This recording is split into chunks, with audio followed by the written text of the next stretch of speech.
In order to finally have some meat, the 4 Japanese soldiers shot and killed a villager's ox. The herder, upon discovering this, immediately raised his gun and returned fire. A villager hidden in the grass shot one of the Japanese soldiers in the head. Seeing their comrade killed, an enraged soldier rushed over and stabbed the villager to death. In fact, Japan had already surrendered 4 years earlier, but these soldiers refused to believe it. They had been holding out on Lubang Island, in the Philippines for 4 years. Their commanding officer had exceptional survival skills, and moved stealthily through the dense tropical rainforest. The local military couldn't do much about them. After 4 years of jungle survival, one of the younger soldiers decided to surrender. He slipped away under the cover of night. Now only 2 soldiers remained. They still believed Japan would return to win the war. Every morning after waking, they bowed toward Japan, then went out to harass the local villagers. Another year passed just like that. One day, a familiar voice echoed from the foot of the mountain.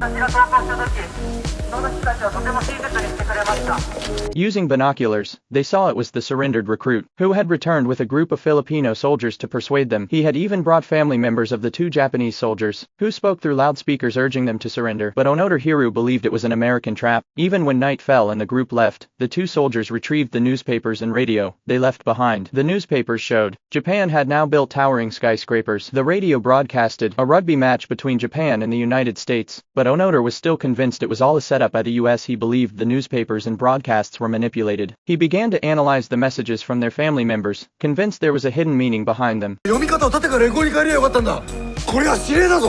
This only strengthened their belief that Japan had not surrendered, so the 2 soldiers retreated deeper into the jungle. They dug a new camp, and continued their stubborn resistance. This lasted another 22 years. One day, they heard on the radio that Japan had hosted the Olympic Games. Still, they were unmoved. Suddenly, a sneeze caught their attention. They immediately went to investigate, and unexpectedly found a Filipino woman